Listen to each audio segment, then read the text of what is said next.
Hare Krishna, Bir Krishna Maharaj. Please accept my humble obeisances. Thank you so much for joining today for the Monks podcast. Since our meeting in North Carolina about 4 years ago, I have been constantly longing for your association in the Monks podcast. Fortunately, now it is worked out. So thank you for making time. I thought we will today discuss based on your book, which is quite a pioneering book in our tradition. So thank you for joining here, Maharaj. Thank you very much, Chaitanya, and thank you for inviting me and helping me spread the mood of love and compassion and empathy in our Krishna consciousness movement and in the world at large. And before we start discussing anything, I would like to chant the prayers to Lord Nrsimhadev. That's why I have the guitar here. Yes, and the reason I want to do that is because I'm actually feeling overwhelmed with, I would say, anxiety over the plight of the devotees in Ukraine and also in Russia and other places in the world and the people in general in those particular locations. So I thought we'd pray for their safety and pray for people to develop compassion and empathy for others so that they don't attack each other and hurt each other. So let's chant the prayers to the Lord Nrsimhadev in that regard, if that's all right with you. Yes, Maharaj. Now, when we chant, it's better that just I chant and you don't chant in response because there's a delay with, yes, as you know. That's fine. And it sounds really funny if people are responding and, because it's like a half-second delay in this. Yes, Maharaj. That's fine.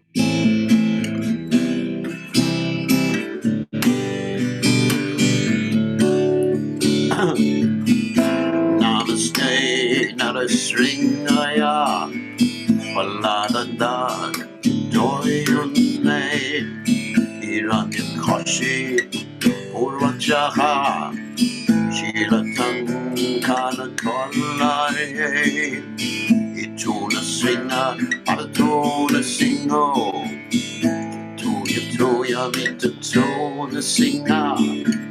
Mahina swingo, Ridayana swingo, the swing of a team, Shadanam Brahma joy, the swing of a team, Shadanam Brahma joy. Namakana kama love and pray, Nakama Buddha swinger. Dalita, Hiranya Kasipu.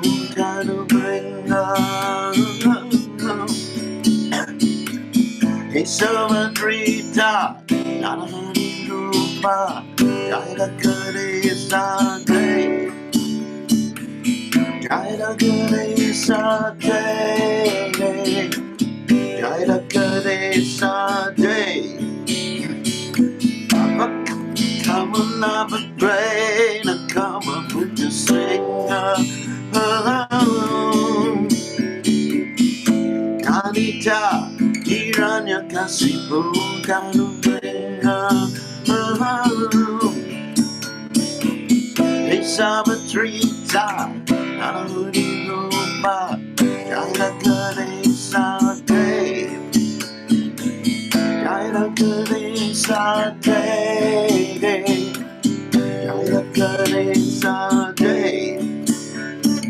The Sringadev, the Sringadev, the Sringadev, the Sringadev. Nrsimha Bhagavan, Prahlad Maharaj Ki Jai. Srila Prabhupad Ki Jai.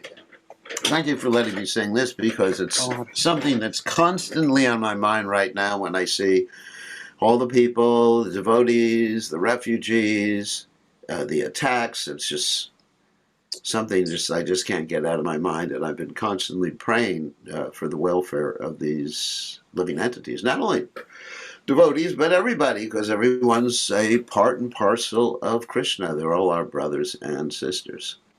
Thank you very much. So, where should we start? Do you want to ask a question? Yes, Maharaj. Or should I start? Or should I start Actually, this is a beautiful. Yeah, this is a beautiful segue. Thank you for the beautiful tradition of Narsimha Arti. So, in one sense, our topic was nonviolent communication, and your prayer was for cessation of violence. So, in one sense, most of us, the devotees and upcoming devotees, and our potential audiences, we may not engage in physical violence so much. We may not necessarily be a part of warfare, but we all tend to succumb to verbal violence in our communication at times, and sometimes we may also think that that is the right thing to do because others are wrong and are having misconceptions and we have to remove them. So that's in one sense, from the contemporary context of very shocking and ghastly physical violence to a little subtler but maybe much broader context of verbal violence. That's a very nice segue you brought. Right? So you have written this book, Realizing Our Empathic Self, and there you draw nonviolent communication. So maybe my first, yes, okay, thank you. So we will also keep a link of the Amazon link afterwards in the podcast description below, that those who want can get a copy. So what inspired you, Maharaj, to study nonviolent communication and try to integrate or utilize it in bhakti yoga or Krishna consciousness? Okay, that's an interesting question. What inspired me is my experiences in ISKCON. I joined the Krishna consciousness movement 51 years ago. That's a long time ago. And I had my expectations that everybody was going to be very, very loving, and people were not going to be finding faults with each other. People were going to be understanding, compassionate with each other. And somehow or other, my expectations were not met, particularly in the early days of the movement, where we had, one may say that when Prabhupada was there was no verbal abuse, but actually there was a tremendous amount of verbal abuse. I mean, I got told one time that I was the only person who was the body. Everybody else was not the body. Because I was so much in Maya. And anyway, and You are saying another this was time in Prabhupada's times or after Prabhupada's times? this is Prabhupada's time. Oh, okay. This is Prabhupada's time. We were all very young. And so In one one time sense, in one sense, it's almost like the philosophy was weaponized to bring subordination and almost humiliation, you could say, the way your body. That's very shocking. Very shocking to hear in one sense. yeah, and another time I said to one senior devotee, senior meant that he was in the movement 1 year and more than me. Can I reveal my mind? And he said, no, your mind is just garbage. So personally, I experienced a lot of, I wouldn't say abuse. I mean, that's a little heavy, but a lot of discouraging interactions. And then I saw a lot of discouraging interactions between devotees, people calling each other names. And then I saw a lot of interactions between devotees and people outside the movement using a lot of negative designations. And so it really inspired me to try to understand, why is it that in a religious movement where everybody's supposed to be loving God and loving all of his parts and parcels, we have these dynamics. And so with that idea, to try to find that out, I started to research some academic and read some academic books about religious institutions, not ISKCON in general. And it turns out that 80% of people who are in religious institutions are less empathic than people who are not in religious institutions. And this is across the board. This is not just ISKCON.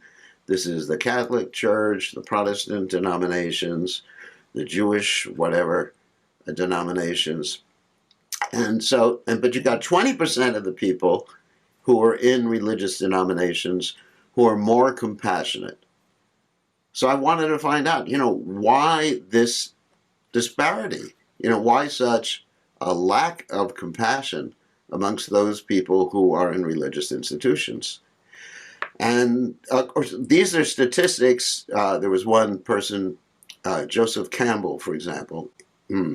He was the one who came up with that statistics. There's other studies that show the same thing. So then in my studies and trying to figure that out, I came across someone named Marshall Rosenberg and his teachings of nonviolent communication. Maharaj, sorry, this is sorry, just trying to interrupt you. The statistic is quite shocking. So I used to think that maybe we tend to be judgmental and you use some derogatory labels for people, but it seems it's across the board. So how was empathy measured? Is it like by the pejorative labels that people use, the strong words that they use, or they just don't understand people? Or I mean, it seems that most religious traditions do talk about Jesus talks about love thy neighbor, and in our tradition we have Vasudhaiva Kutumbakam, the world is our family. So what is it that you think that causes it? Well, first you asked two questions. Yeah. You said, how is empathy measured? Yeah, that's two questions. Sorry, yeah. It's an interesting question. It's measured in terms of people's perceptions of interactions with others. Oh, because perception, if you say something to me and I perceive that you were being abusive, that perception is 100% correct, even though your intention was not being abusive. You understand? Perceptions. Okay. Perceptions are perceptions. Yeah, and you could say that for people. Yeah. Sorry, go ahead. Even though your intention may have not been to, criticize me or abusive or anything like that, but I am perceiving it like that. So you measure empathy based upon the person who is perceiving, and you can't really measure it upon the person's intention, because the person's definitely will tell you they don't have the intention to hurt others. Okay. So it's the perception. So anyway, in my perception, my perception of the interactions in the movement were actually, rather harsh. Yeah. Okay. That's true. So in one sense, it's nobody will say I am not empathic, but if you ask, okay, how are your interactions with others in your community or in your religious group, or if people feel that they are not understood, they are not cared for, that they are looked down upon or made to feel guilty, then that would be a indication that they don't feel it empathy. So empathy is something which ultimately has to be felt by the receiver. It's not a matter of just what the intention of the person is, but it's the experience of the other person.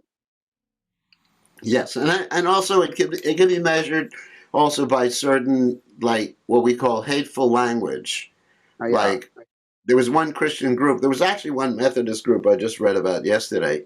They were going around and saying that everybody wasn't a member of that group was hated by God. It was really intense. I mean, I couldn't believe it. Hated by God. Okay. God hates you. So anyway, so there's different standards of measure. Yeah. And of course, then you can measure the amount of violence in marriages.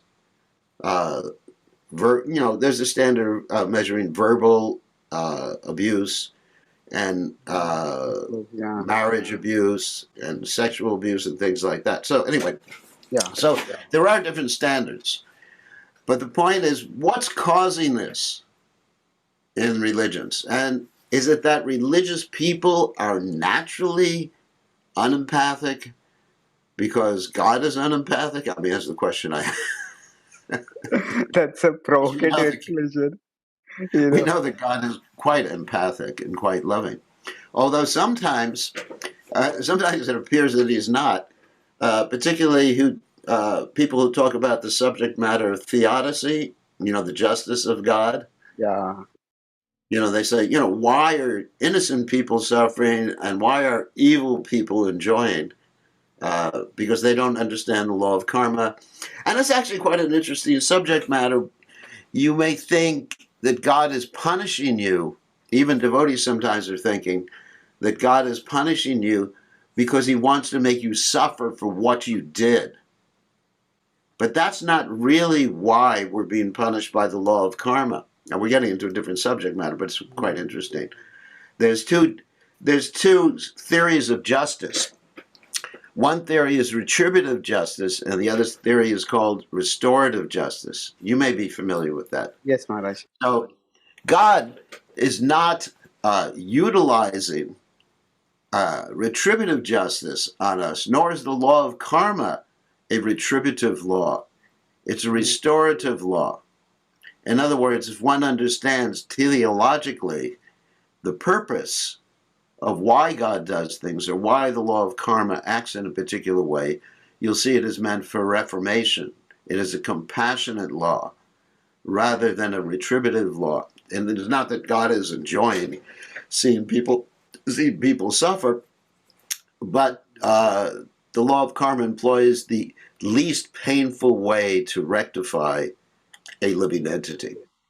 Okay, so maybe we get back to your question about why religious institutions or why people who are religious are less compassionate or empathic. Yes, ma'am. And one thought I had is, sorry, if I may just rephrase it. yeah, go ahead. One thought I had is that in almost all religions, to some extent, do create like an insider-outsider divide. And in one sense, it is required for, say, the protection of the faith of the followers that associate with people who have the same faith. And while creating that divide, there is often the denigration or even the demonization of outsiders. And that could be one cause, but that will not explain, say, the harsh language used with insiders itself. So. Okay, so let me get to that point. Yes. So I started studying what's called empathic communication, or nonviolent communication, that was taught by Marshall Rosenberg. And most devotees thought, this guy's in Maya, and I was attending intensive seminars, like 10 or 11-day seminars where you just live with other people practicing empathic communication and studying his works and studying Maslow's hierarchy of needs and Maslow's teachings, which I think you're probably familiar with. He's Yes, a psychologist. Yeah. And one of the things that Maharaj on the podcast where we discuss Maslow's hierarchy elaborately, and he explained it in a Krishna conscious perspective also. Yes, please go ahead, Maharaj. So one of the things I discovered was that people who use in religious institutions or people who are religious, they tend to use judgmental language more than people in general.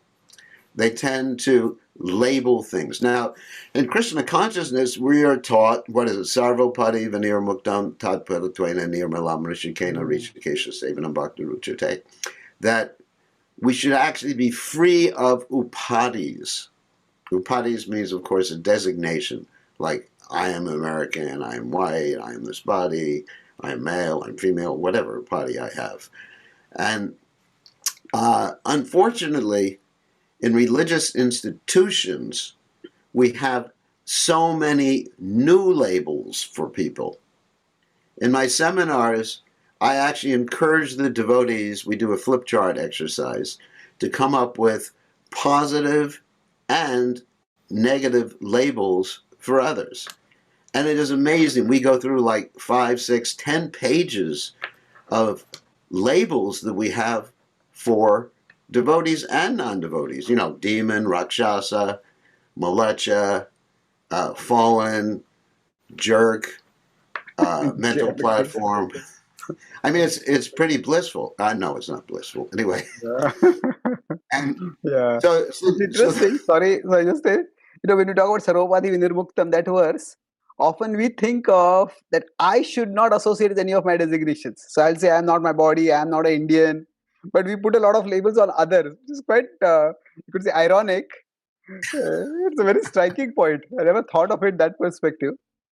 Yeah, so we're expert in upadis, and every religion is. I mean, we are not unique. When we're talking about the sociology of religion, we're typical religion in terms of our sociology, in terms of our interactions and personal interactions, etc. And so most religions, like you see, if someone is not a Muslim, what do they call? You can tell me that. Kafir, infidel. Yeah. Infidel, infidel. Oh my God, you're an infidel, Chaitanya Chara. So, Christian is the word pagan. So every religion has that, yeah. Yeah, pagan. And the religion that I was brought up in is the Jewish religion. And we had a name for everybody who wasn't Jewish because only Jewish people were supposed to be saved. We're the chosen people. Did you know that? Anyway, so okay. And so we call them goyim. It's a really pejorative word. Okay. And then also between the different groups of Jewish people, you had the Reform, the Conservative, Orthodox, Hasidim, and all these different groups. They would criticize each other for being fallen in different ways like that. So, but we in Krishna consciousness have more derogatory words than any other religion in the world, which is really interesting. It's quite interesting, and if you read the Gita, we did a course in the Gita a while ago, an online course.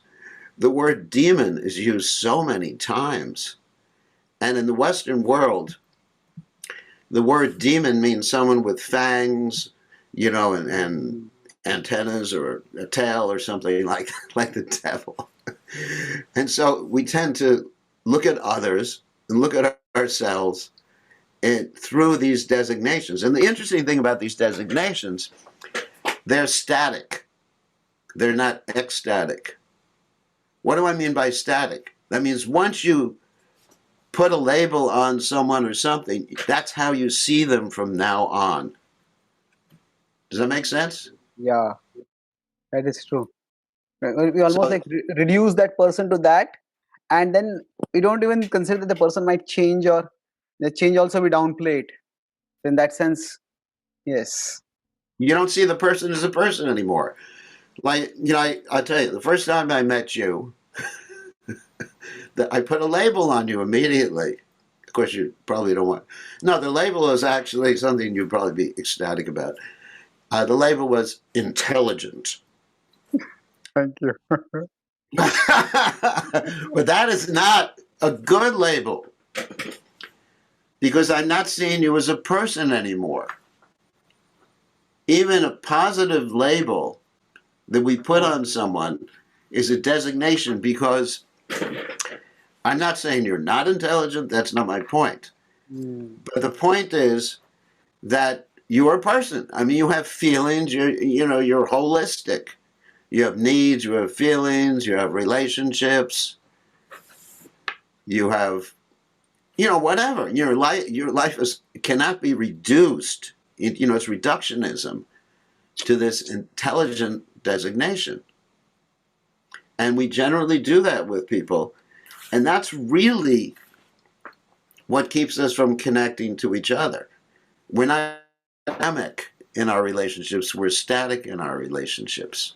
And it's interesting that sociologists have investigated different societies where they don't have the verb to be, you're to be or be. Like, these are called process languages. Process languages, they can't say you are this, you are that.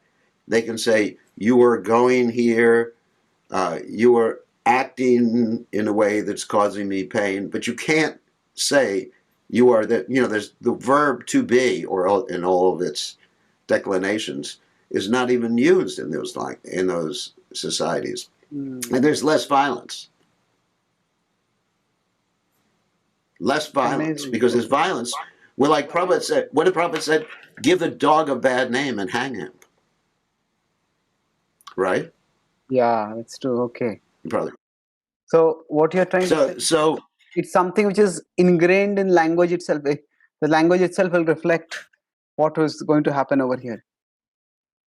Yeah, language reflects consciousness to a great degree. I mean, even in other aspects, I know because I speak some different language. I speak Spanish, for example.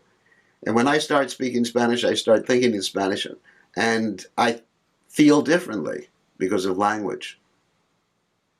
So, but that has nothing to do with the designations. So, getting back to your question about, you wanted to talk about like the conflict between India and the West right now. I will come to that a little later because it's very interesting. No, it's very much connected. Okay. I guess you can also associated with labels. This is labels. Like if you notice the labels, the ad hominem labels that are there in the conflict, and I don't want to get into the details of the conflict, you know, who's right. Obviously, I'm right and you're wrong, but that's another subject matter. Okay. But if you see the labels, you see the labels that people are putting on other people, other groups of people, you know, chauvinistic, and what is it? You know, Western materialism, isn't it? You'll actually could see in the writings of both parties that it's divisive language, labeling. And I think that's the primary cause of the conflict, because you're not seeing others as individual beings with their needs.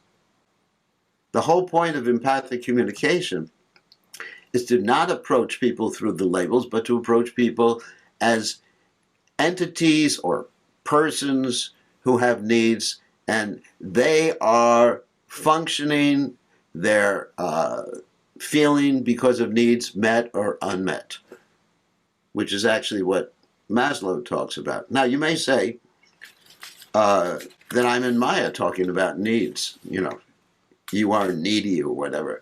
And I'd like to quote from Bhaktivinoda Thakur about needs, because actually this is one of the reasons I became inspired to research into Maslow, into nonviolent communication, because of my readings in Bhaktivinoda Thakur's works. Let me just read this quote, which I actually saved. This is from the Bhakti Loka of Bhaktivinoda Thakur. From all these conclusions of Srimad Bhagavatam, it should be understood that performing devotional service to Lord Hari is the only purpose of life. There's no other purpose. Unless one makes the gross and subtle bodies favorable for devotional service, one cannot engage in such. There is a need for some arrangement in order to attain a favorable condition in these two bodies. First, in order to maintain the gross body, there is a need to accumulate a house, household items, grains, and drinks. For the prosperity of the subtle body, one needs proper knowledge and proper occupation. In order to make the bodies completely favorable for devotional service, there's a need to situate them above the modes of nature.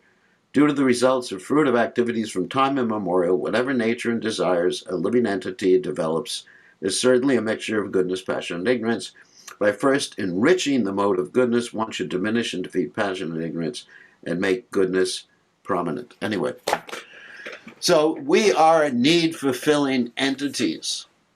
And this is the source of our motivation. When you're talking about the study of motivation, it's to fulfill needs. And of course, as you're probably aware, the ultimate need is Krishna consciousness, to connect to Krishna, connect to all living entities in relationship to Krishna. But before we can actually come to that point, we have to fulfill what I would term, or Maslow would term, the lower needs. Because if you don't fulfill those lower needs, then they become more prominent and cover your understanding of your Krishna consciousness. Does that make sense? Yes, Maharaj. So in one sense, what you're saying is that if a person is not emotionally secure or not emotionally satisfied, then that person will not be able to focus on Krishna conscious cultivation also. Am I? Or his emotional dissatisfaction or his physical dissatisfaction will color his understanding and performance of Krishna consciousness. Okay. Yeah. So anyway, so need fulfillment is really important, and Prabhupada talks about this in the story of Gajendra Mokshana in the Srimad Bhagavatam. Yes. How Gajendra was not able to fight Maya or not able to fight the crocodile, which the crocodile symbolized Maya, and Gajendra symbolizes a devotee. It's metaphorical for a devotee. So he was not able to fight the crocodile because he was out of his natural environment. In other words, his needs were not being met, using in the metaphorical sense. Like if a devotee's needs are not being met, and Prabhupada related that to someone being in different ashrams and having different needs and emotional needs and social needs, etc., like that, then one will not be strong enough to fight Maya.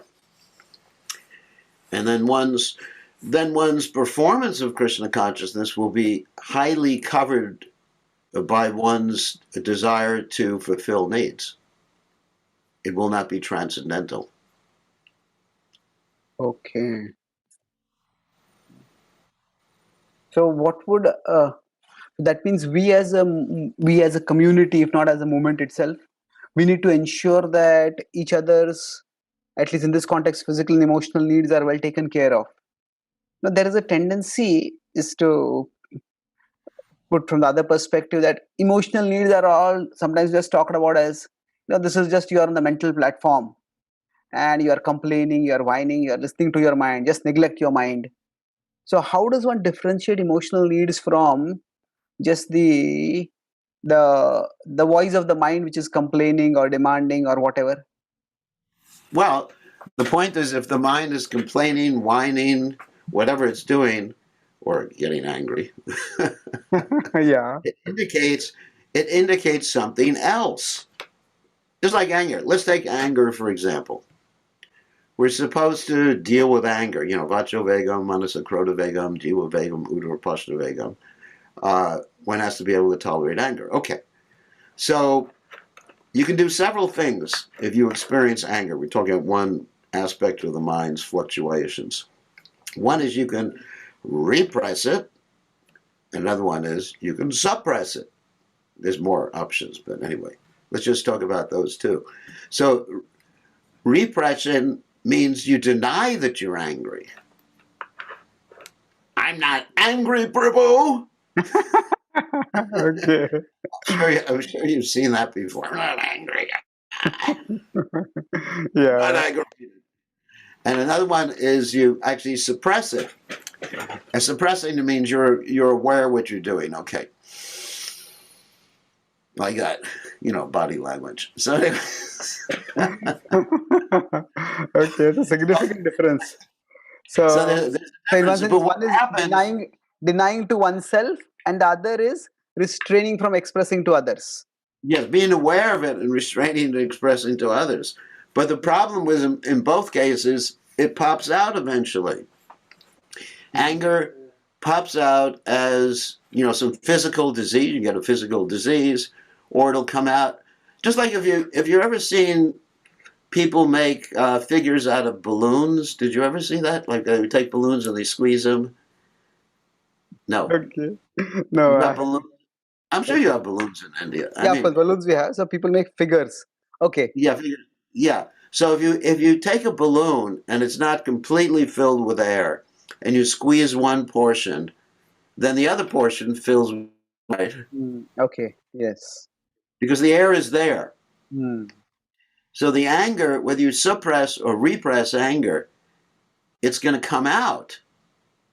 And it may come out in a very unhealthy way, and you may get, I hate to say this, but sometimes cancer is caused by repressed anger. The Ayurvedic physicians are aware of that. By different emotional states, diseases can come.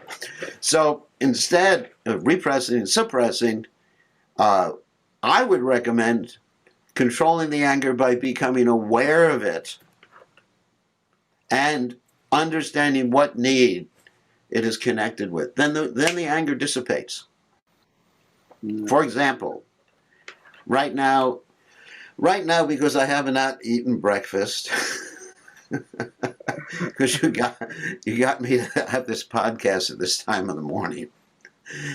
I might be like a little bit more edgy than normal. You know, edgy. Okay, yes.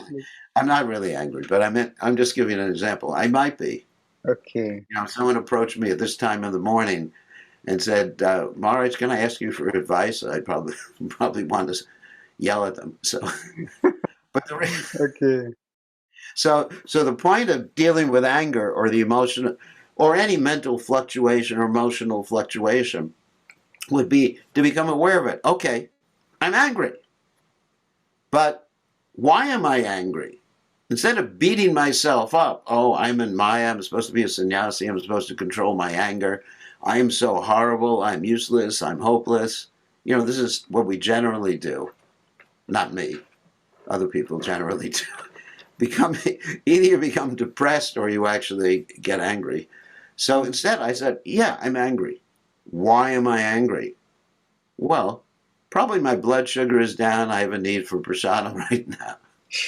And Okay. once I'm aware of it, even if I'm not able to eat,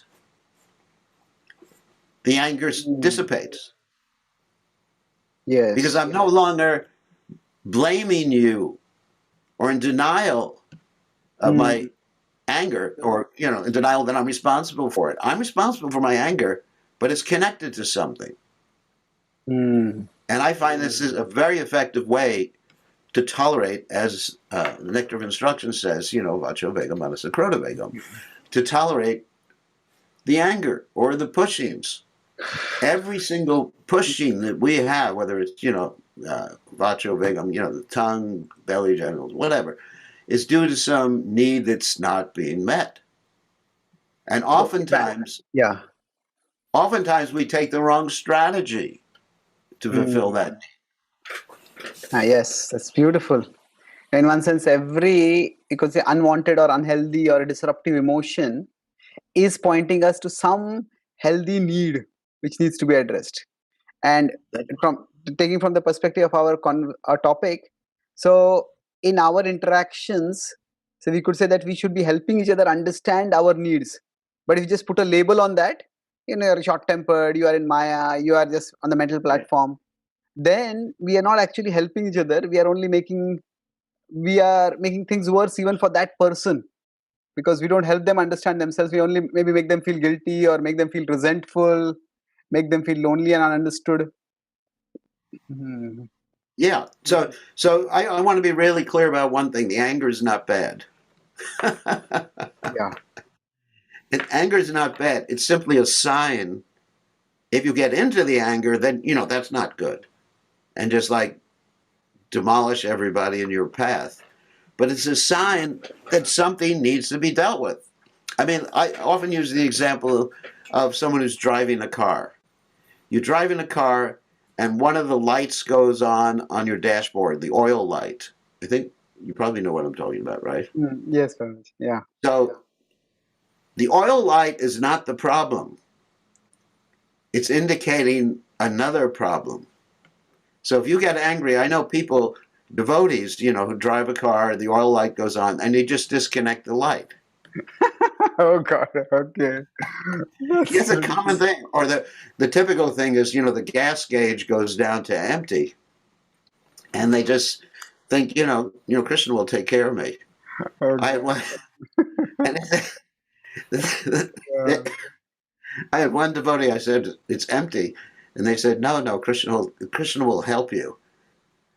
And he was driving. I said, Krishna's not going to help us. And the thing ran out of gas, and I had to be the one to walk 2 or 3 miles to get some gas to fill in the car. So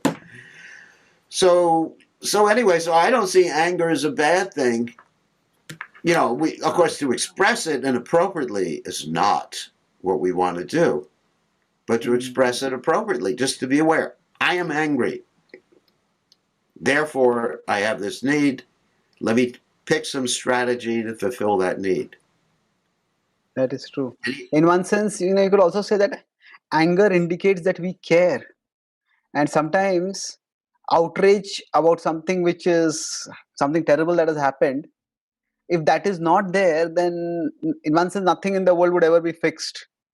So anger, it, as you rightly said, anger itself is not bad. Maybe how it is expressed can make it bad. So That's anger right. indicates, yes, Maharaj, it could be something wrong inside, it could be something wrong outside, and it needs, as you said, it needs fixing. It's a symptom of something. Like we learned from the Bhagavad Gita that, Jayata Visha Pulsam Sangosteshu Pajayate Sangat Sanjayate Kama Kama Krota Pajayate. That when you contemplate sense objects, you become attached and lusty, and then lusty turns to anger.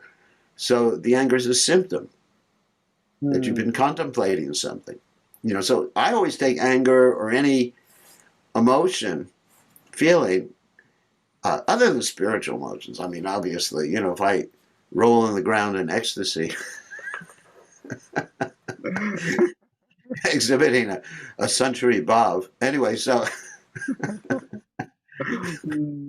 then I just take that as a symptom that, I love Krishna. I'm speaking jokingly, obviously, about this. No one should take me that, this guy's a sahaja. That's a label. That's another label. That's very sharp, yeah. That's true. So what else would you like to know about empathic communication? I mean, it's a big thing. There's a couple of points. One earlier point you made that that we as a movement seem to have more designations than others. So other religious groups also. In one sense, isn't it that to some extent our own scriptures and our own teacher, our acharyas, have used labels. So if Krishna says there are 4 kinds of people who come to me, 4 kinds of people who don't come to me. And he's, in one sense, from a functional perspective, some kind of, the word labeling has a negative connotation, but some kind of identifying mark is required. So like you said, that intelligent or not intelligent or whatever, if you want to give some service to someone, unless we have some identifying mark, okay, this person is intellectual, so they can do this service, but this person may not be able to do this service because they are not. So so sometimes labels can be identifiers, and are they always bad? No. I wouldn't say labels are bad. We can use them inappropriately. When we disconnect, when we use them, it disconnects us from the person. Like if I see you as intelligent, and that's my vision of you, that is inappropriate. But if I see that, I need someone to analyze a particular philosophical work, and Chaitanya Charan has that ability to do it, then that's the way to see it. So I would translate, when Prabhupada uses the word demon, I would translate that person is acting demoniacally. I would translate that into process language. So that's how you earlier said it won't be a static label then. That is more of, like you're acting intelligently. It's this process instead of you are intelligent. I mean, sometimes we do use the static designation, but I have to be very careful not to see you like that, because then I am depersonifying you. We have this need to interact with each other in empathic ways and loving ways. And as long as I see you as intelligent, then I really can't like you. That's fascinating. I never thought till now that positive labels could be a problem. So, I mean, it's the same thing as seeing you as Indian-bodied or male or something like that. It's an upati. Yes, I'm aware that you're wearing saffron. Yes, I'm aware that your color of the skin is a certain way. I mean, these things are all there, but I see beyond that. Yes. And until we see beyond that, we're not going to have peace between different devotees or different nationalities or different races or anything like that. Yes, ma'am. So we can say that when Krishna is used, now when you talk about his process, it strikes me so much. Krishna in 4, 7, 15 and 16 uses these labels, but then actually he immediately talks about this Chaturvida Bhajante Mam, those 4 kind of people come to me. He talks Yeah. about how they are progressing on the journey in the next, and the Jnani they become Jnanavan, they surrender to Right. him. So it's a process over there. That's beautiful. Yeah, it's all process. I see it as all process language. And even though you find Prabhupada, I mean, it's interesting in the Gita, if you had to do a count of the number of times Prabhupada uses the word demon, it's really interesting in the Gita. But Prabhupada didn't interact with people like that. You know, it's one thing when you're establishing a philosophy so you can understand clear distinctions between ways, between ways of acting. That's one thing. But Prabhupada never treated people like that. I mean, Prabhupada had friends where they were not devotees. Prabhupada visited them, had loving relationships with them. Prabhupada never saw them as demons. So you're saying that Prabhupada was able to see everyone as a soul, even when he used certain particular strong words to describe them. Yeah, I mean, Prabhupada was compassionate towards a bug that was on a flower. He didn't see, this is a stupid bug on a flower. Shivananda Sain was fasting because the dog had not been fed. You know the story in the Chaitanya Charitamrita. Yes. So I mean, basically, pure devotees, see beyond the body, and they see beyond someone's manifestations of what may be termed as demoniac qualities, but they see the pure spirit soul. And Prabhupada saw that in us. Even though in the beginning, in 1967, 68, the devotees acted in such ways that were just wild. Prabhupada didn't see us as just like animals. He saw us as acting like animals. Okay. There's a difference between acting like an animal and being an animal. That's true. So even so you made an interesting point earlier that from philosophical perspective, for understanding philosophy, there has to be some amount of categorization, like drawing of boundaries or distinctions, but we cannot literally use that in our interpersonal interactions. So there's one is the philosophical understanding, and the other is the way we deal with people. And the way we see people, it's not just the words. Okay. Body language and tone of voice speak louder than words. Yes. So we really have to transcend our vision and actually see everyone, as part and parcel of Krishna, brothers and sisters like that. As Krishna states in the Gita, that we Mama Vangsa Jiva Loke Jiva Bhuta Sanatana. Ambija Pradapita. That I'm the seed giving father. And I just see, when I see people who are not performing Krishna conscious activities, I just see that they have forgotten who they are. They have amnesia. Prabhupada used that example too. Because I know this is controversial, but Krishna consciousness is inherent in every living entity's heart. That's what the Chaitanya Charitamrita says. It's not my philosophy. And they've forgotten. And when I approach people, my feeling is that I have to just waken them up to their real nature. They're not demons, rakshasas. I mean, obviously, if someone's eating meat, they're doing the activities of a rakshasa, but they're not rakshasas. Yeah. And then we can also think why they are doing it. Maybe they never had any alternative. They grew up in a culture where that was just the norm. So they're deliberately doing it out of cruelty to animals. They don't even make a connection for much of their life that actually this is a product of violence toward animals. Yeah, they don't make that connection. I mean, in one sense, they're innocent. That's striking. So, that innocent is a good insight. We normally not think of that, but it's so true. Yeah, I mean, they're innocent. Of course, then you're going to ask the question. I sort of read some of the questions you wanted to ask. What about the Madhyamadakari is supposed to Yeah. Okay, you read that. Yeah. distinguish between the innocent and the envious? So how do I deal with someone, or how would I deal with someone who's envious? I would stay away from them because they're acting enviously. Again, I put it in a process language type of thought.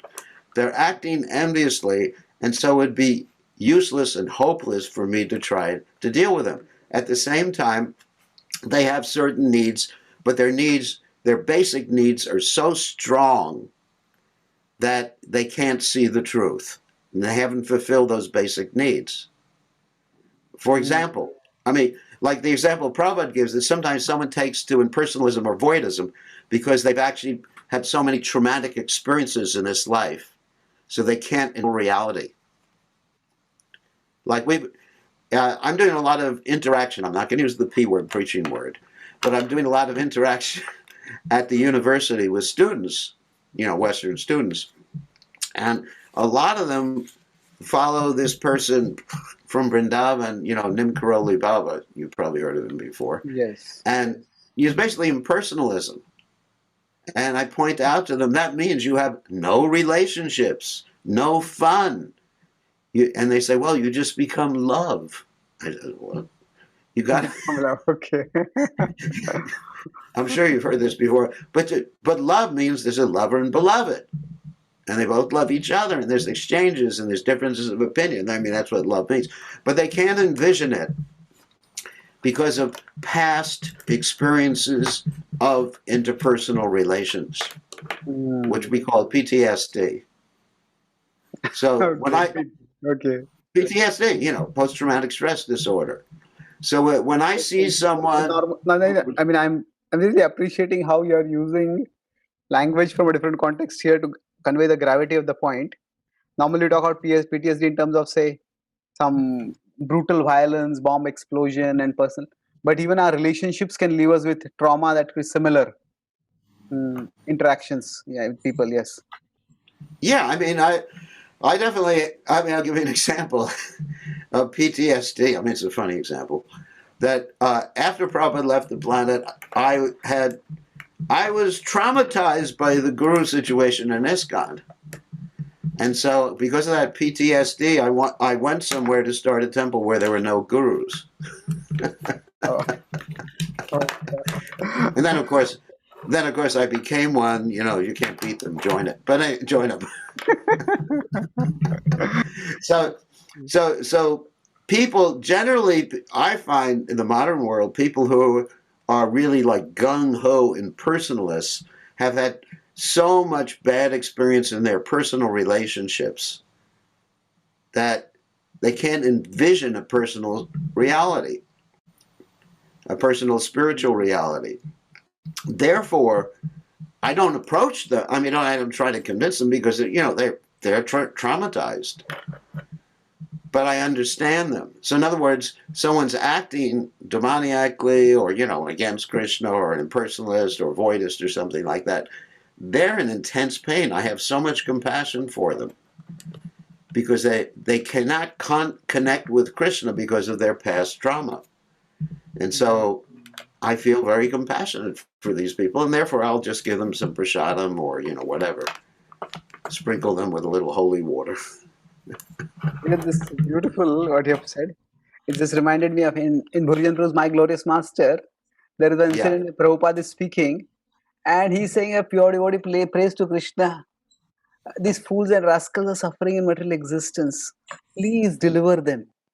So that label, Prabhupada is using it, but using the label is not actually in any way decreasing his compassion for them.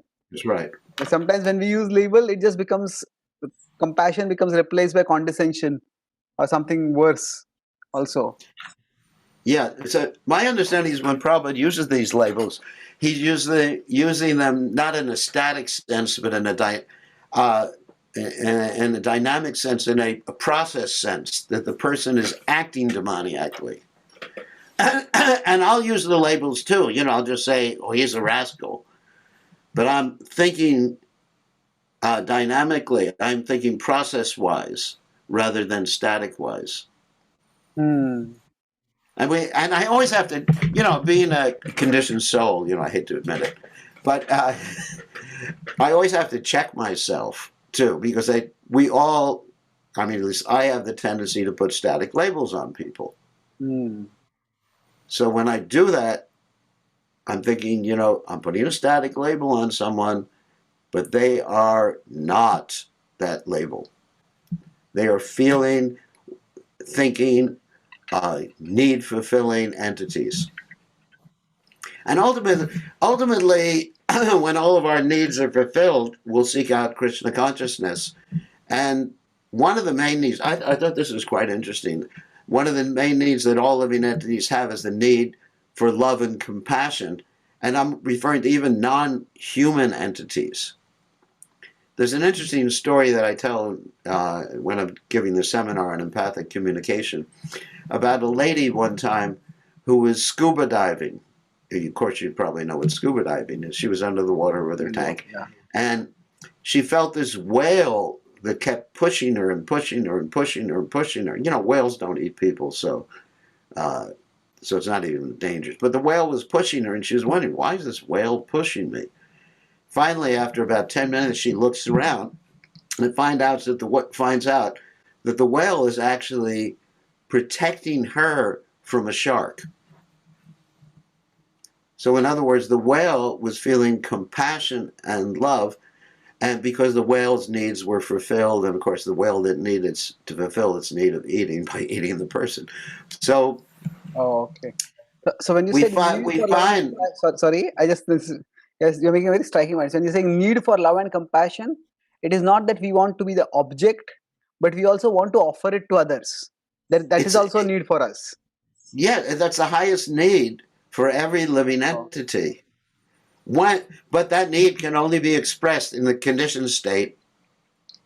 No, I'm not talking about a liberated state now. I'm talking about in the conditioned state, it can only be expressed when our lower needs are fulfilled. Like if you're hungry, if you're tired, if you're frustrated in some need, it's going to be very hard to speak philosophy, to give a Bhagavatam class. And so the needs definitely need to be fulfilled to actually execute Krishna consciousness or be compassionate towards others. Okay. So we could say that when you earlier said, can I share my mind with you? So in one sense, the Guhyam Akhyati Pruchati that is there, that is actually within our tradition itself, there is a means to actually open our heart and reveal our innermost thoughts. And a person will not be able to do that if the other person is dismissive or using violent communication. So in one sense, that non-violent communication would be especially required for close sharing of the heart. Yes. And of course, that's the Dati Pratigranati Guyam Akyati Pruchati. Yes. Yeah, okay, yes, Maharaj. So which is required, and but also part of empathic communication. I'm using empathic communication, nonviolent communications synonymously, but empathic communication is what I teach, and it is connected to nonviolent communication, but that's how I label it. So one aspect of being an empathic living entity is being so secure in your own identity that you can be vulnerable. In other words, be willing to speak even when people may criticize you for saying what you're saying. And in other words, you have to love yourself first. Because when we're talking about compassion, compassion begins with us. Loving yourself means loving not the body, of course we have to take care of the body, it belongs to Krishna, but loving yourself is part and parcel of Krishna. If you say that to devotees sometimes, you have to love yourself. You say, that's Maya. You have to hate yourself, basically, self-flagellation, like the monks in the Catholic Church used to do, beating themselves like that. No, because Krishna loves you. Krishna loves all of his parts and parcels, and you're one of his parts and parcels, right? As far as I figured out. So it's important to love I love myself, and I'm concerned with meeting my needs. It's not Maya. I have a certain need for friendship. I have a certain need for social interaction. I have a need for autonomy, making my own decisions in life. And one of the problems, oh my God, here I go, political. Anyway, so one of the problems in a religious institution is you have this whole authority structure, and you get to ask this question. I don't get asked the question since I'm one of the gurus, but you get this question sometimes: who is your authority? Like you're a 5-year-old boy and you need someone to change your diapers or something like that. Who's your authority? So what you find in religious institutions, here's another dynamic we find in ISKCON.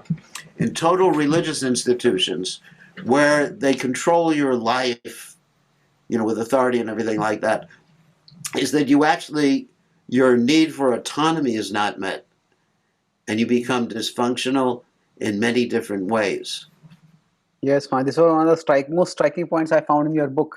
And you gave examples of even in day-to-day life, if soldiers come back from the war, they're so used to following orders that they can't rejoin civilian life because there's nobody to give them orders and they don't know what to do.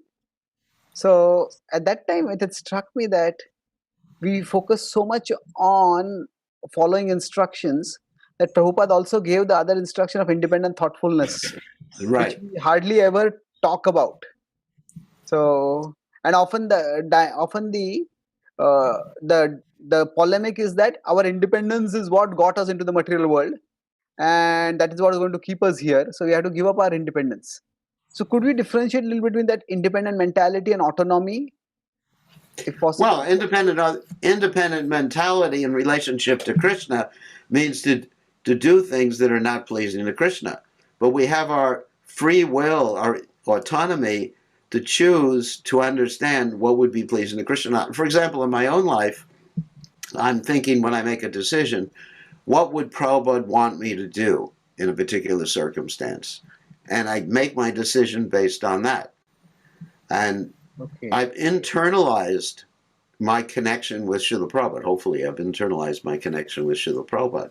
So I don't really need someone externally telling me what to do. That would make me extremely dysfunctional or angry or rebellious. And when you do that with children, it has the same result. It makes them rebellious, or even when they, all right, let's say they conform to the authority.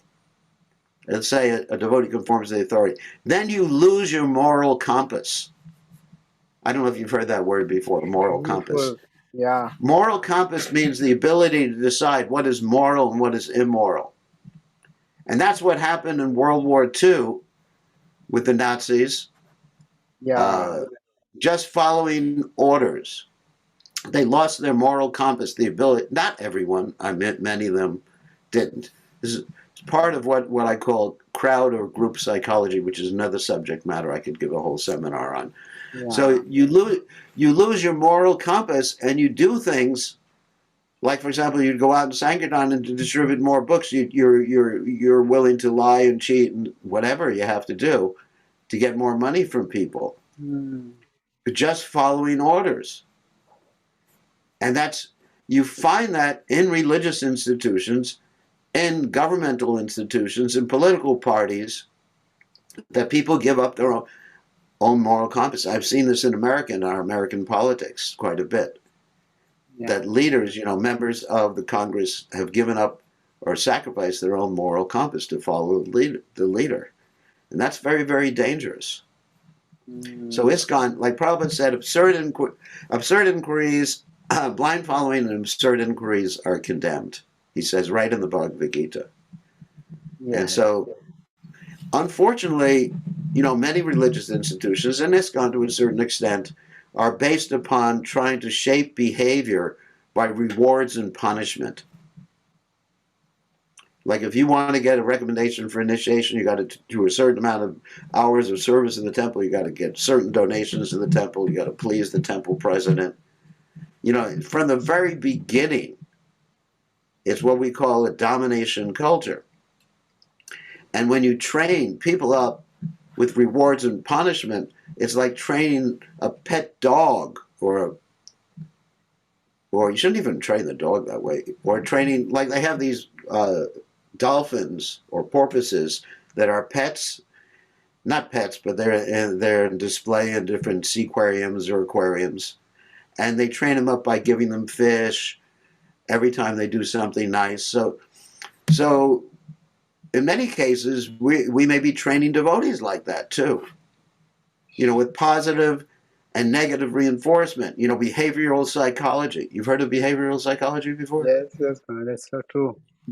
B.F. Skinner. Yes, Manoj. So I was just thinking that what you're speaking is quite different from the way things happen in our movement quite a bit. So when you speak these things or you do the seminars, is it quite provocative for the devotees, other leaders, or it's like a breath of relief? Oh, we're all thinking like this, and somebody is articulating it now. Yeah, it's something like the Emperor's New Clothes. You know, the Emperor's New Clothes. No clothes, I have heard. Emperor's new clothes. The emperor has no clothes. That's I heard. Okay, the new clothes are no clothes. Okay. Yeah, the new clothes are no clothes. Okay. And finally, one little boy, you know, one little sannyasi says, "Hey, the emperor's naked." So, Okay. I find generally when people take the seminars that they're very happy with it. I haven't found any negative responses from my seminars. Even the managers and the leaders of the movement?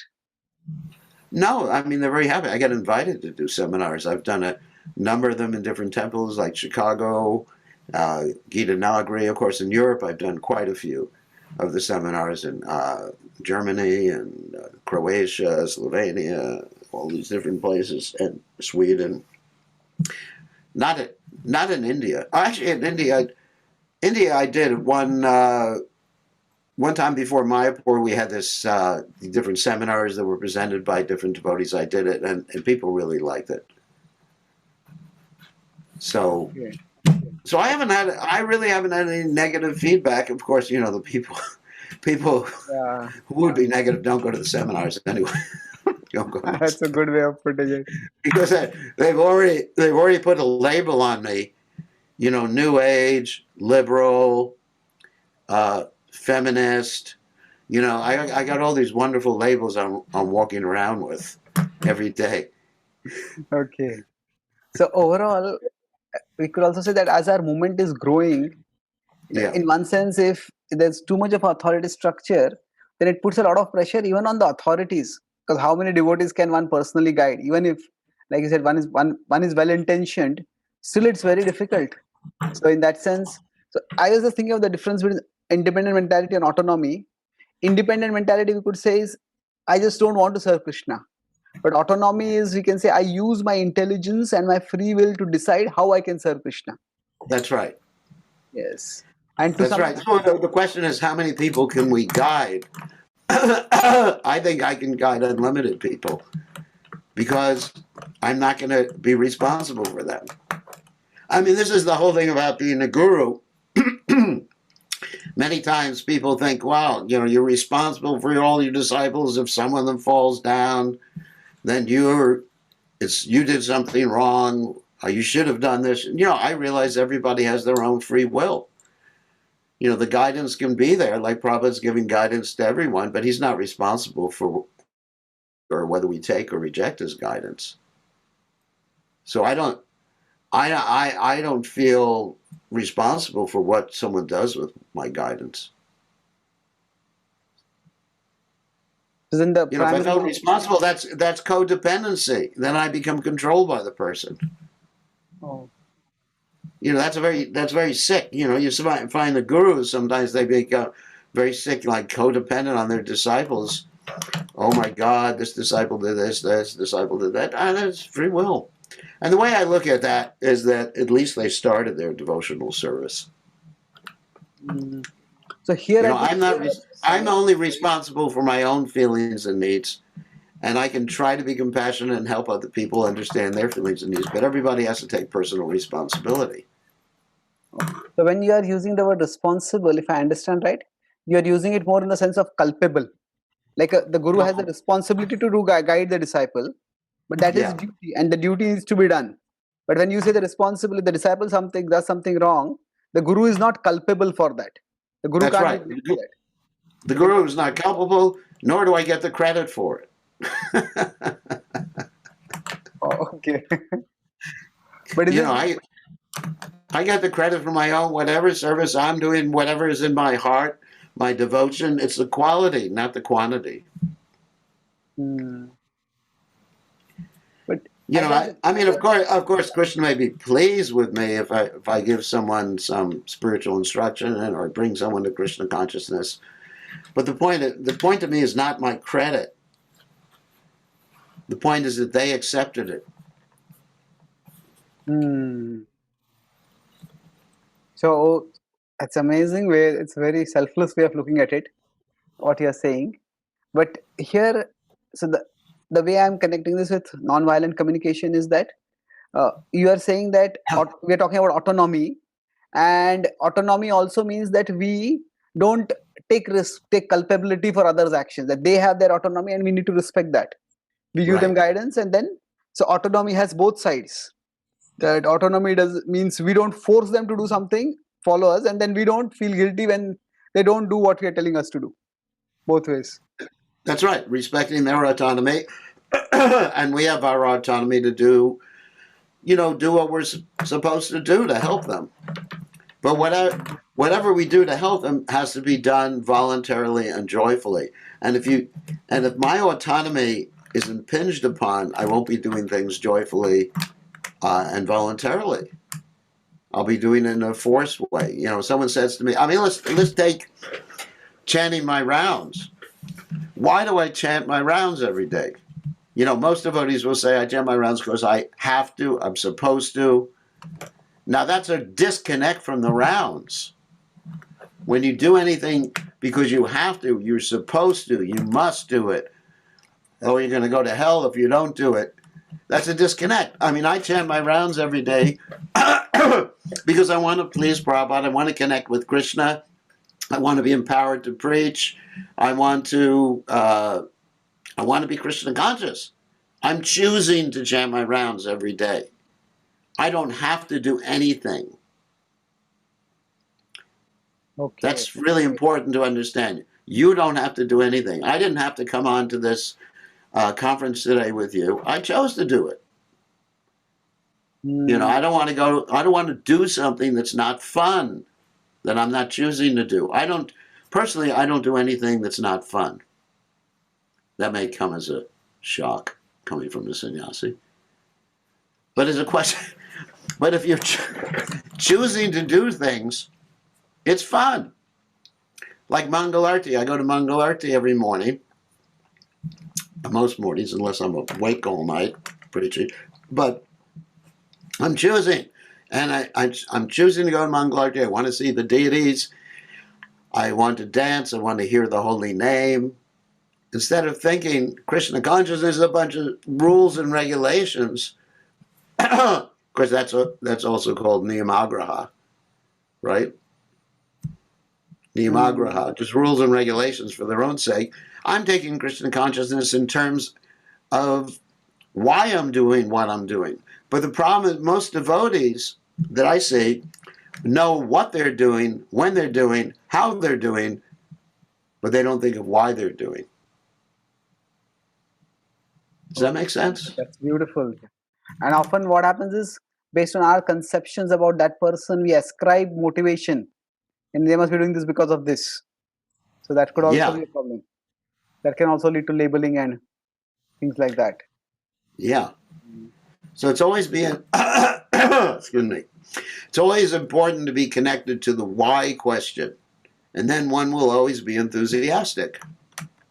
Because you're connecting with the heart. I'm fulfilling a certain need. Like I'm talking to you here because I'm fulfilling several needs by talking to you.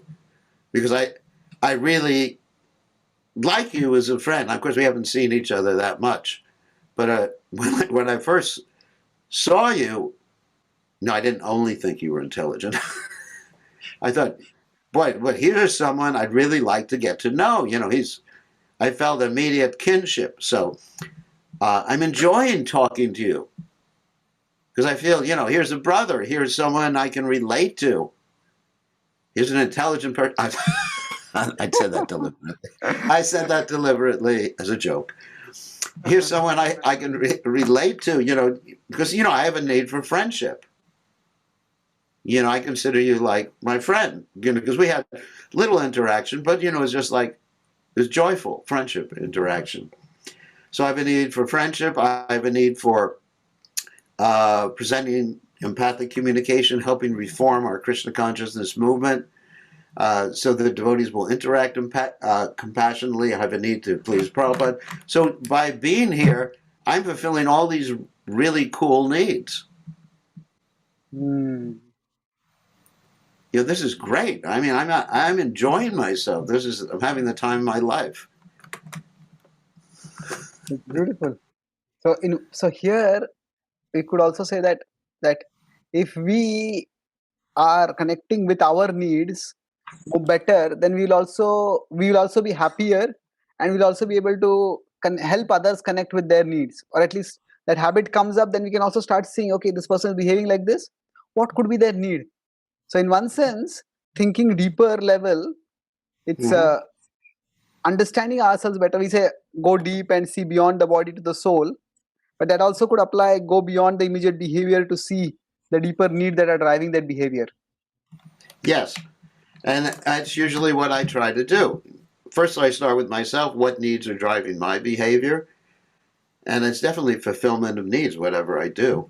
And then I try to understand. That's empathy with other people. First, you have to be empathic with yourself. How am I feeling? Actually, it's a several-step process.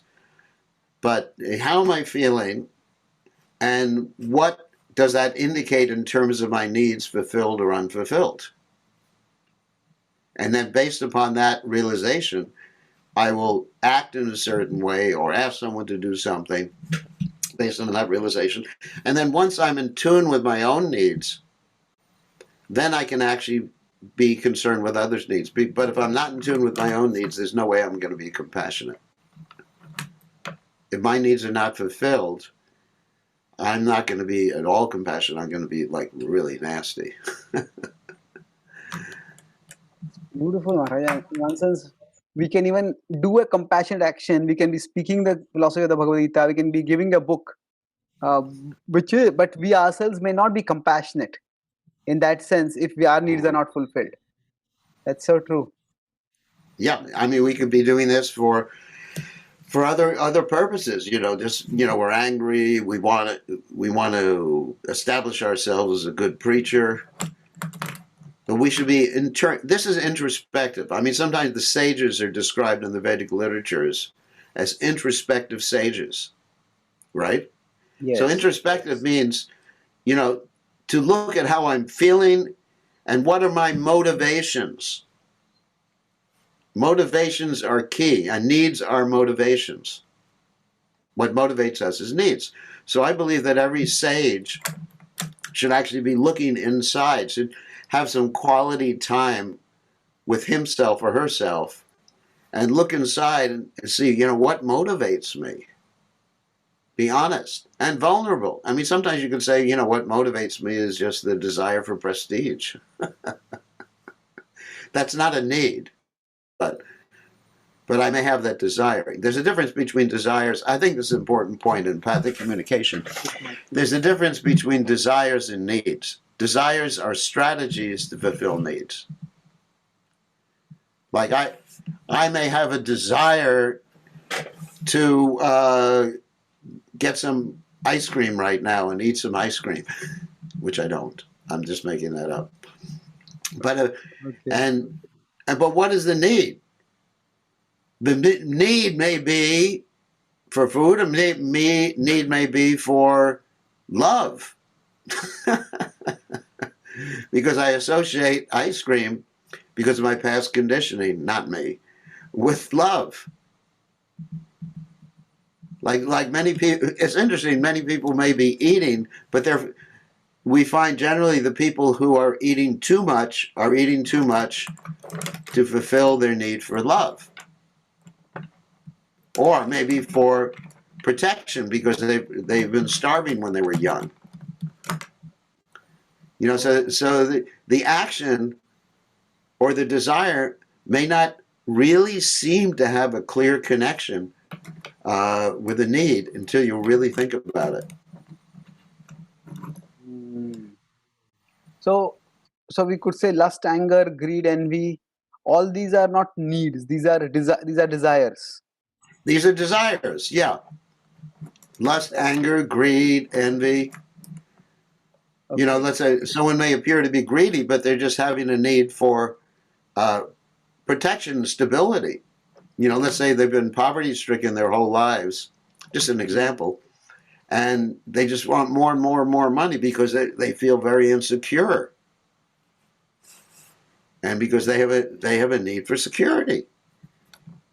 So, but to identify, once we identify it, then we take care of the lust, anger, greed. You know, let's say someone, or let's take lust. You know, this is the big one, the big L. Let's say someone is lusty after the opposite sex or same sex or whatever it is, and they're just feeling these urges, these animalistic urges or whatever like that. If you analyze what is the need, they may have a need for companionship or love, and the lust doesn't fulfill any need. The point is, it's a strategy, but it stinks. That's the way I look at it. I mean, from a sannyasi's perspective, it's good. Okay. But it's true. I mean, even from a householder's perspective, lust does not fulfill any need. It's a strategy to fulfill a need, but it doesn't actually work. You know, we all have a need for love. We have a need for loving relationships, you know, guyamakhyati prachati, etc., like that. But our strategies in many cases stink. Stink means bad.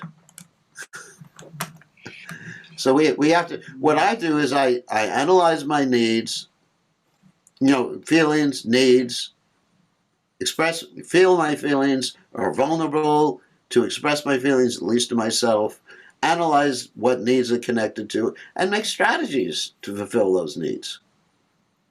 Oh, beautiful. So otherwise, so if we could consider like the feelings are here, then the needs are below, and then say the desires are here.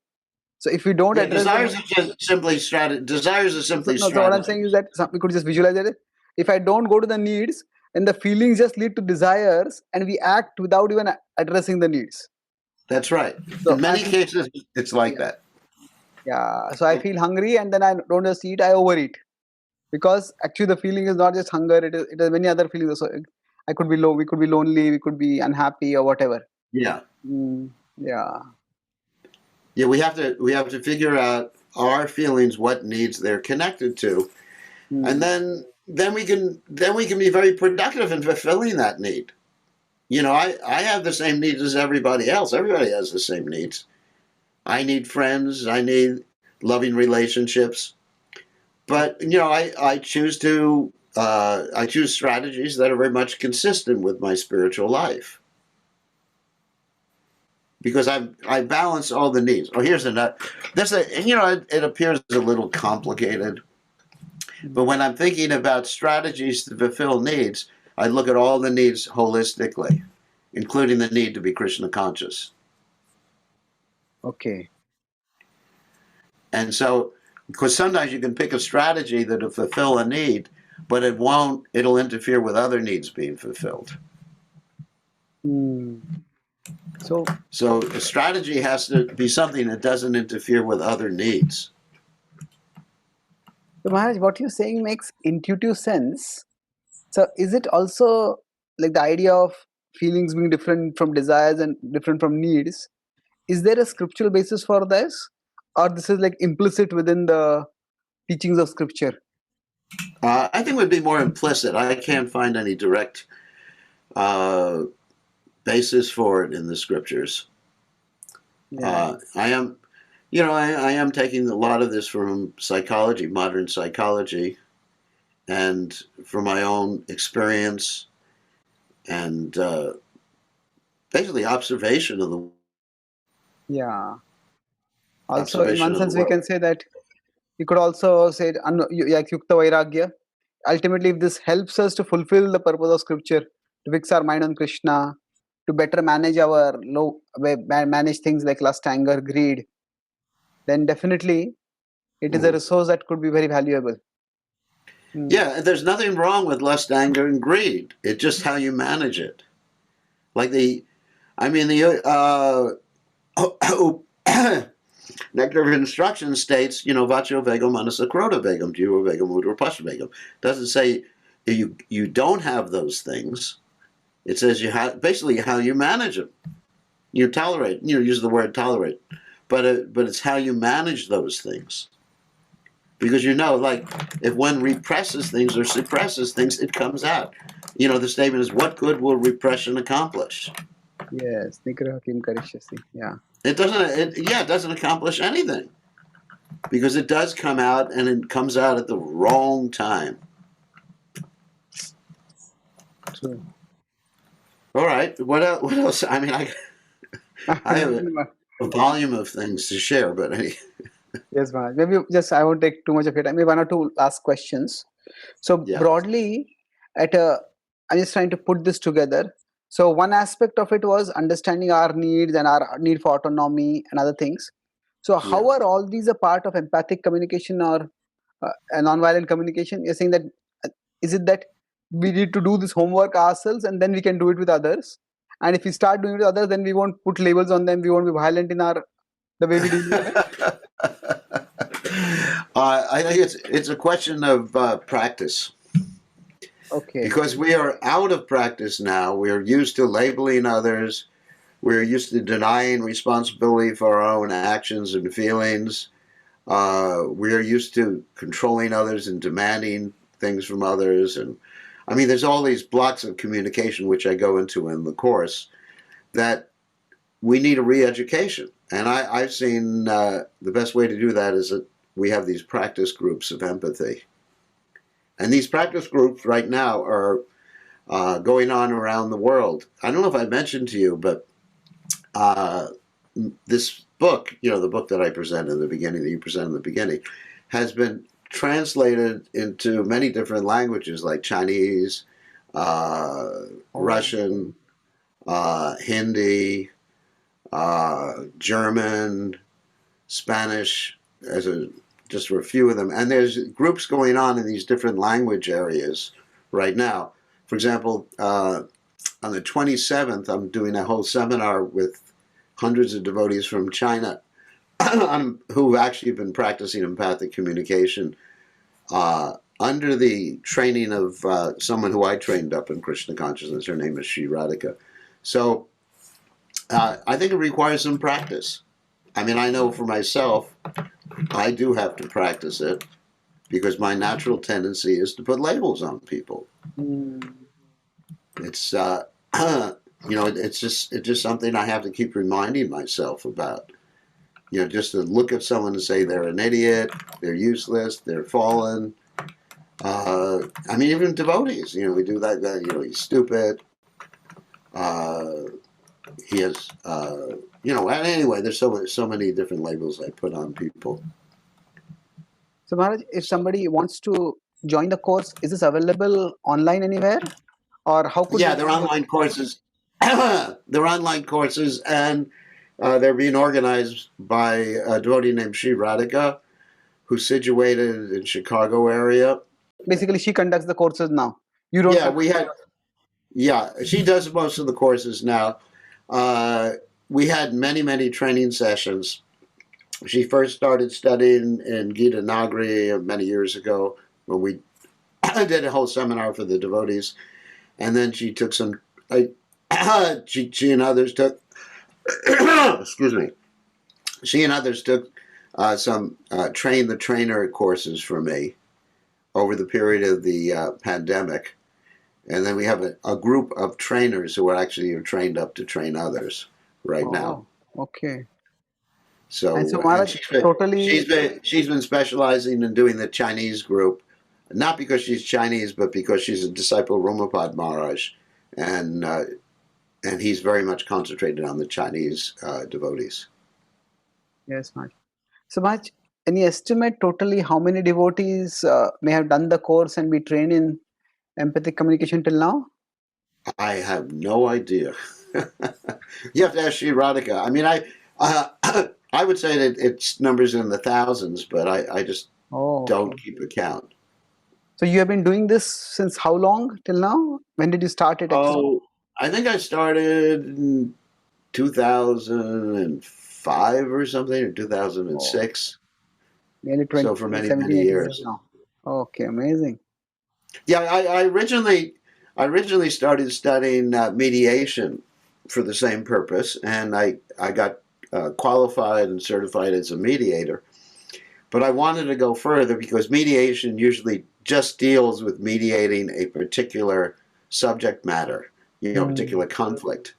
And conflicts are good. I mean, actually, I love conflicts. The question is how you resolve conflicts.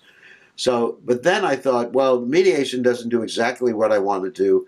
I want something that's more transformative, that will actually transform relationships rather than just mediate one particular, let's say, a financial dispute or something like that. Okay. So the empathic communication is meant for transforming relationships between people, both on a group basis and on a individual basis, a one-to-one basis. It's amazing. So it's so inspiring that your thousands of devotees have been trained in this. And when I read your book, I found it was, could say, like a whiff of fresh air, because you have so many scriptural quotes from Prabhupada and other places that we sometimes think that to follow Prabhupada means we have to speak strongly. Yes, we can speak strongly, but speaking strongly doesn't mean that we don't care for each other, or we let to people feeling alienated. So maybe so it is very important book, and usually at the end of a podcast I try to summarize what we discussed. Okay. So I'll try to do that, and if you have any concluding words after that, we can discuss. So Okay. Why don't you summarize? So we started by talking about how you found that even in the devotee community, the communication was not very loving, the opposite and then you started researching why that was, and then you came across that in sociology of religion, psychology of religion, that 80% of religious people are 80% of religious people are more less empathic, or rather less empathic than those who don't belong to religious organizations. So, and the reason for that was quite shocking. So the reason for that could be that in religions, judgment, there is a lot of labeling and making judgments. So outsiders are labeled, and then in our movement especially, it's quite a bit. So at one level, the things that we do fit broadly the sociology of religion. It's not that we are unique. It is something which is generally there.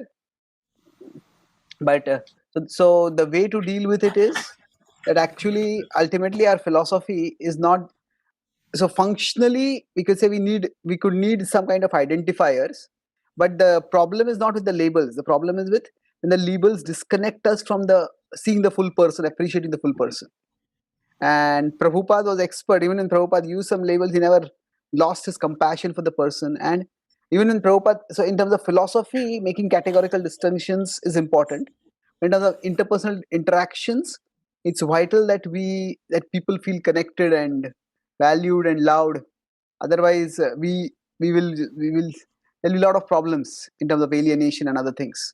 So then it discussed about nonviolent communication is, so how is empathy measured? So empathy or lack of empathy is it's a matter of perception. Intentions don't matter there. How people feel is what matters. And so then when we talk about empathic or nonviolent communication, the idea is that instead of, so it's very striking, we say sarvopadi vinirmuktam, but we often have the maximum labels on others, and that can be reductionistic. So the one way to deal with that is actually to try to connect with the whole person. And then even instead of simply, so we could have a label but make it more like a process, and then it's not a demon but acting demoniacally. And then if we make it that process, then you can see, okay, if they're acting like this, why are they acting like this? And there we can go back to the needs.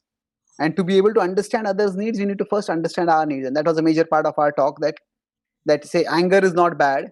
Anger is like that car indicator that there's something with the car needs to be fixed. So now that there are our feelings, and underlying them there are needs, and our desires, what come, they are just strategies to fulfill the needs, but many of the desires are bad strategies. So it's not, you talk about repression and suppression, denying it to oneself and restraining with others, but instead of both those things, it's better to introspect and understand ourselves better, and thereby we will be able to address our underlying needs, and to the extent our needs are fulfilled, then we can act in the world to fulfill others' needs, to understand them better and fulfill their needs.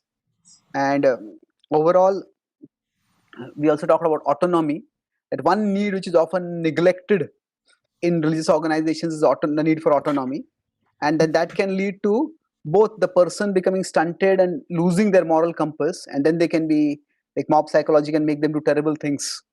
And on the other hand, the person who is giving guidance can also be burdened.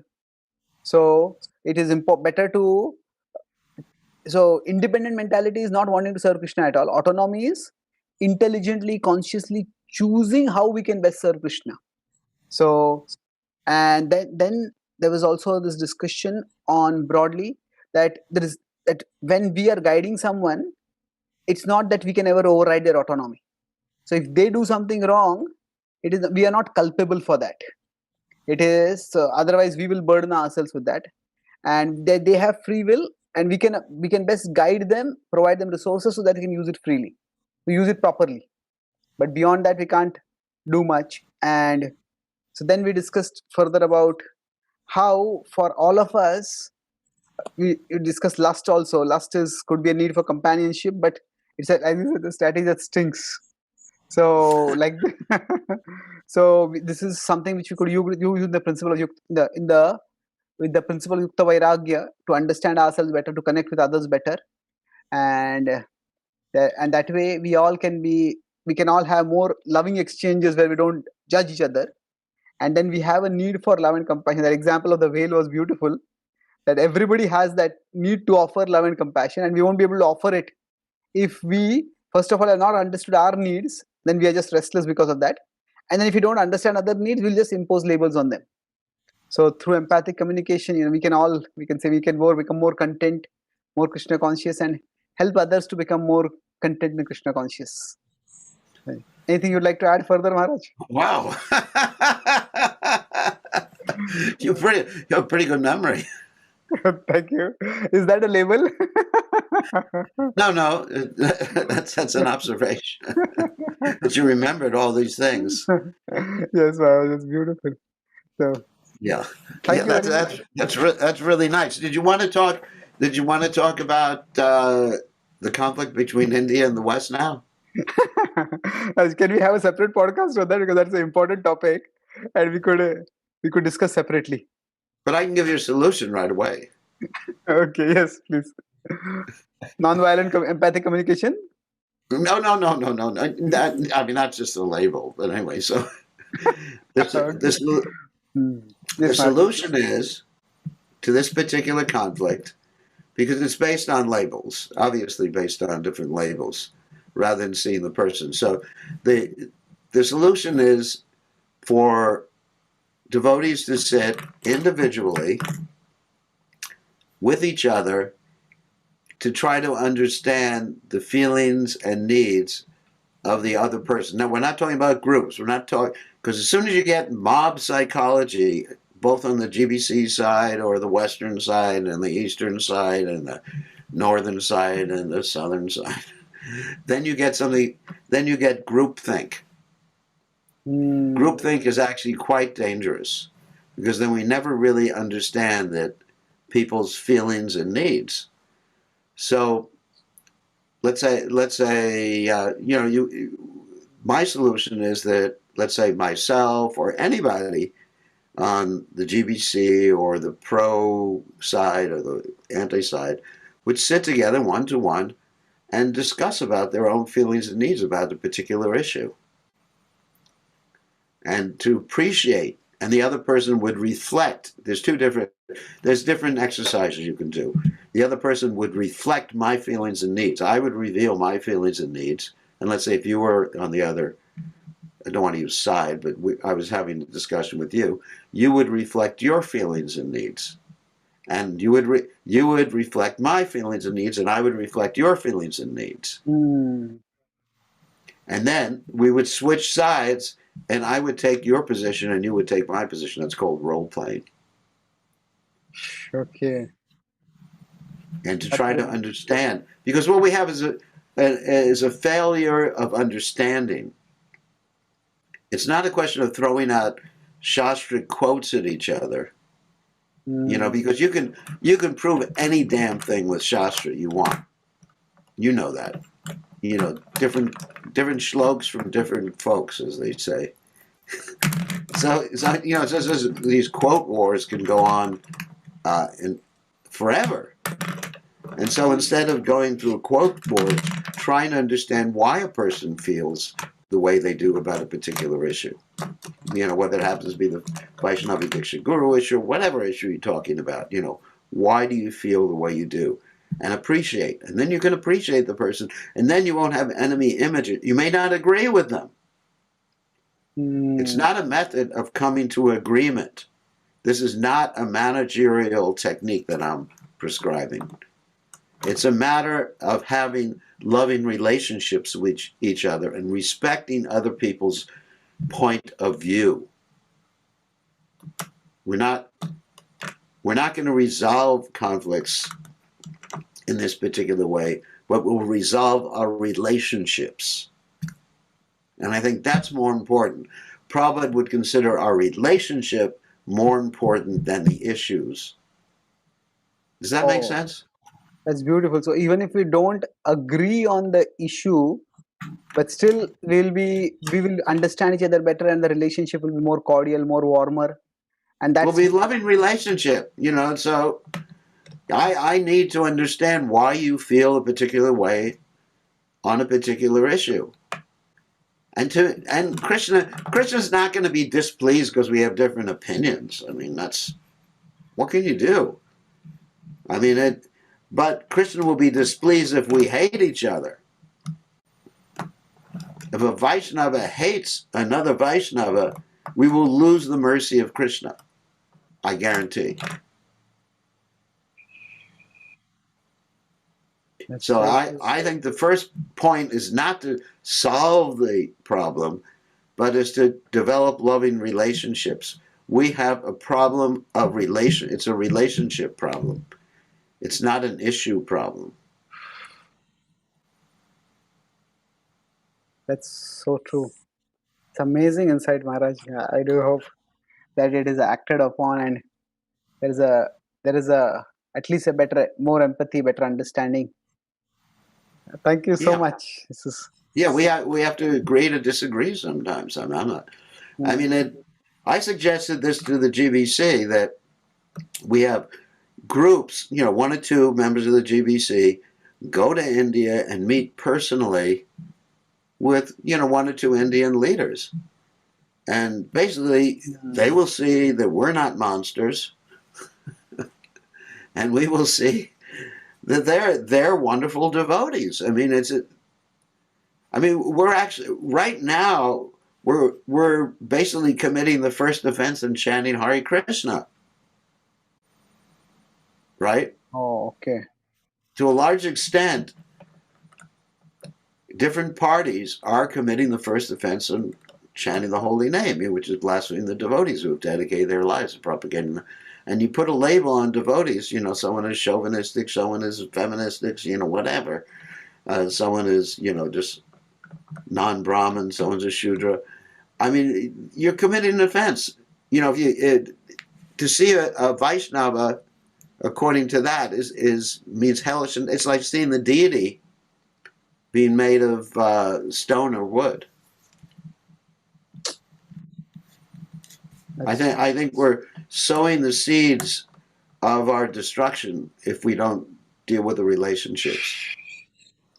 To me, the issue, I don't, whatever. I mean, yeah, it's important to me, the issue, but it's really the relationship is 1,000,000,000 times more important. True. Yes, Maharaj. It's a beautiful insight. And I mean, I feel that this is something which we could elaborate more also. Yeah. So, but it's also ultimately to be acted upon. And yeah, it has to be acted upon. And unfortunately, every side in these particular controversies is subjected to group psychology, crowd psychology. There's a whole branch of psychology. It's called herd psychology. Like if you see animals, they all function in a herd, like cows or something, like they follow each other. So human beings have this tendency to snap into this herd mentality. I know, let's say in World War II, you had many people join the Nazis who were not like that. They were not actually, having the same feelings or ideas that the Nazis had, but they snapped into it. And I actually spoke to some people afterwards, and they were embarrassed by what they had done. They thought, wow, how could I have done that? They just snapped into this group mindset. So as long as you have, like this Western group and Indian group or whatever group, then you're never going to deal with the situation. It has to be dealt with on an individual basis.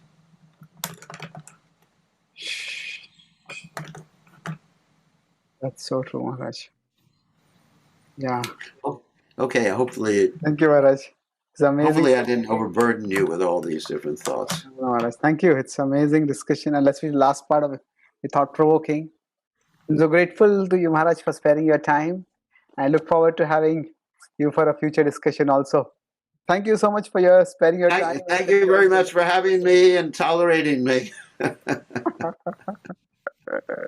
Because my need to have your association for a long time, and you helped me to fulfill it. Thank you. Thank you. All right, all glories to Srila Prabhupada. Yes, Prabhupada. Thank you, Maharaj. Haribol.